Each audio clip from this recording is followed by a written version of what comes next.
Welcome to the Step Pyramid Complex of Djoser.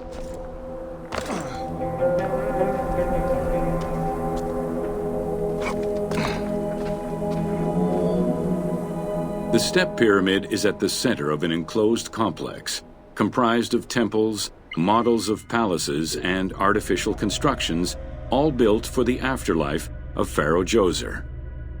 The funeral complex itself covers 15 hectares and is located on the highest point of the Saqqara Plateau. It's clear from the elaborate detail and scale of the complex that this was a technological marvel of its time.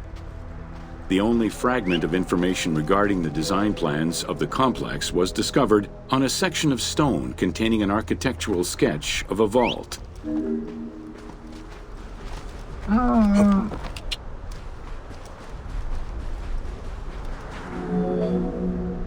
The Step Pyramid is the first monument built of stone. Standing at 60 meters high, it was the tallest of its time. Built 4,700 years ago, it was originally intended as a mastaba, which was a flat-roofed rectangular tomb. Its famous architect, Imhotep, may have felt this was too humble for the great Pharaoh Djoser and began to add the steps.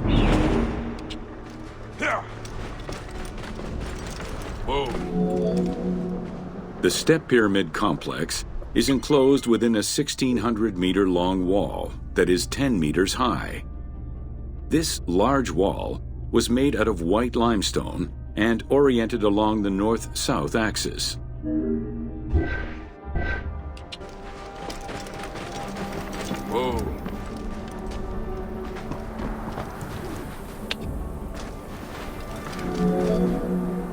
While there are 14 doors, only its eastern door was intended to accommodate the living.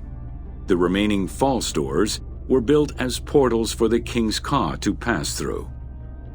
Along with false doorways, the walls were designed with bastions and steeples resembling a defensive wall.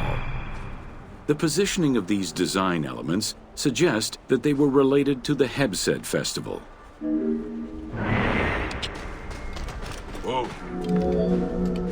The only real entrance into the complex is at the end of a long, narrow passageway. This enclosure has a stone canopy carved to resemble wooden logs. At the end of the passage is a large opening. Meant to resemble a doorway, it has carved doors and hinges that are permanently open and immovable.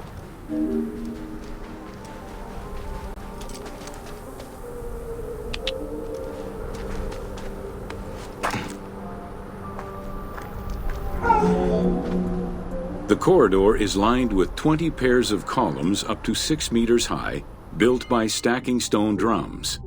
The completed facade was made to resemble reed stock bundles. Traces of red paint were found on the columns, along with black paint on the support walls. This would have had the effect of blending the walls into the shadows to give the red columns the illusion of standing on their own.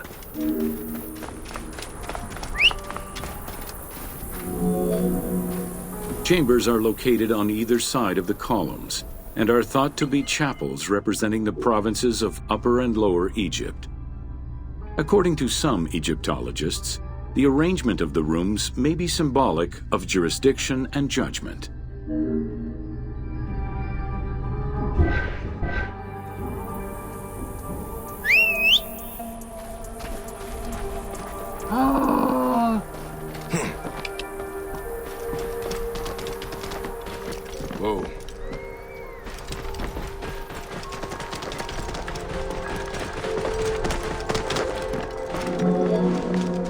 Guarded by a line of carved snakes, this tomb is located at the southern end of the courtyard.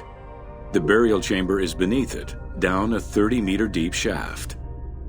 The low-ceilinged chamber resembles a mastaba and is relatively intact compared to the later burial chamber. The tomb is made of pink granite, though there is evidence it was once polished limestone. Too small for a body, it is possible that the tomb was intended for the king's ka, or to hold the canopic jars containing the king's organs. Later traditions in burials would have the canopic jars in the same chamber as the body.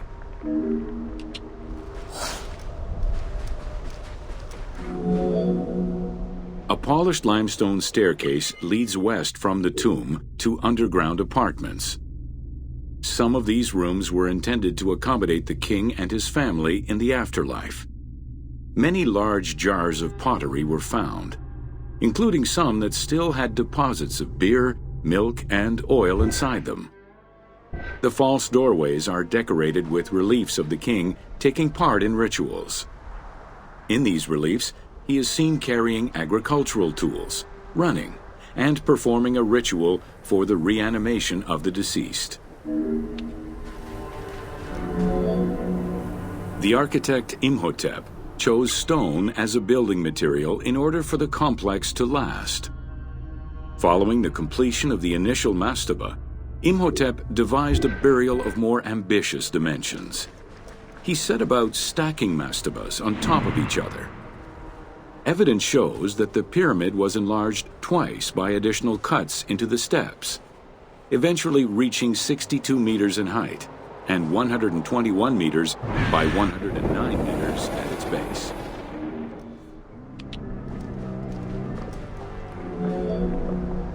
A staircase allowing the pharaoh to enter the divine world was represented by a tiered pyramid, oblong in shape, completely enveloping the original mastaba. The pyramid itself is a solid structure. All of the chambers and tunnels are beneath the structure.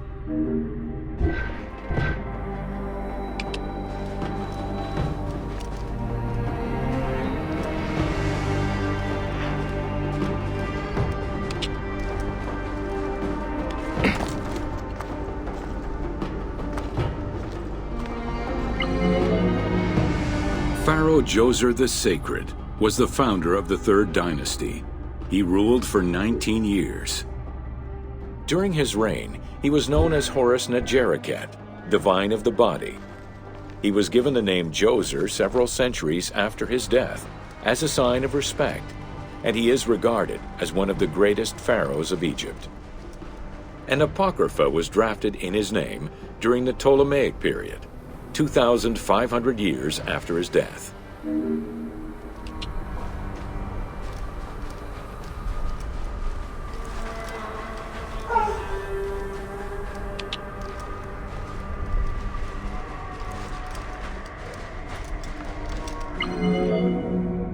Djoser was associated with the sky god Horus in his human form. A plinth near the step pyramid is inscribed with his name and associated with Horus. He was the first to reside in Memphis, making it the central hub of government for the region.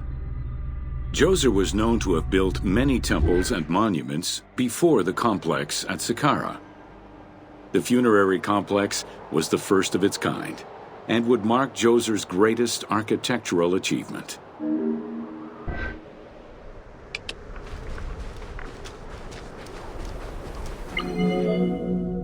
The funerary complex was built to resemble Djoser's palace, with the stone carved to imitate mud brick, trees, and reeds. Creating these details and softer textures in hard stone would have been a time-consuming, labor-intensive task.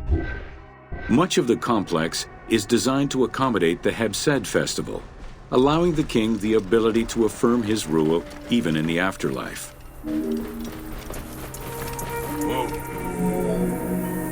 In the corner is a temple referred to as Ti. This temple is among the most mysterious structures in the complex. Its outer facade is plain, while inside it is decorated with intricate jed pillars and carvings. It's possible that this place was intended to be where the Ka of the king materialized, symbolically visiting the platform of the Hebsed courtyard from the afterlife.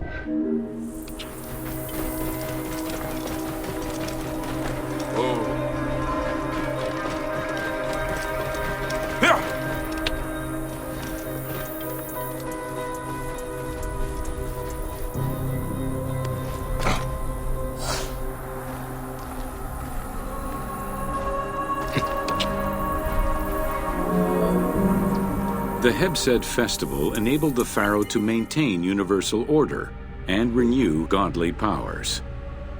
Through a series of trials and religious rites, such as dance, offerings, and visiting the sanctuaries of various deities, the ruler's vital force and divine nature was confirmed.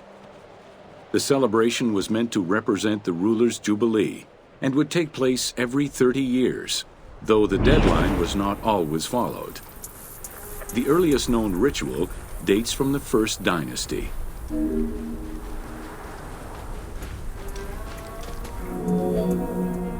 Within the complex of Djoser, southeast of the pyramid, is a dedicated space for this essential ritual to be performed by the king even in the afterlife. The Hebsed courtyard is lined with false chapels and equipped with a platform featuring 2 staircases meant to represent Upper and Lower Egypt.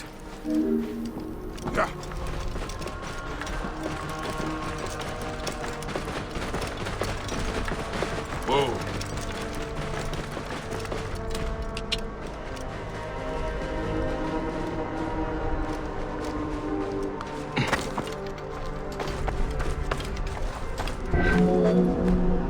Located in the courtyard, the 2 pavilions are believed to represent the palaces of Upper and Lower Egypt.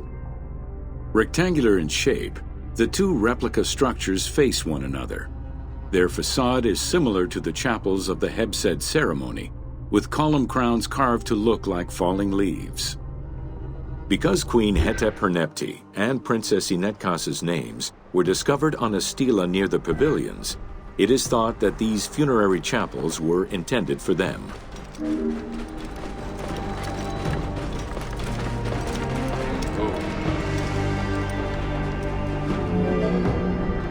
The funerary temple is on the north side of the complex, facing the stars where the deceased ruler was believed to travel after death. Within this temple was the pharaoh's serdab, or cellar. It is a small, enclosed space with one wall sloped to match the first step of the pyramid.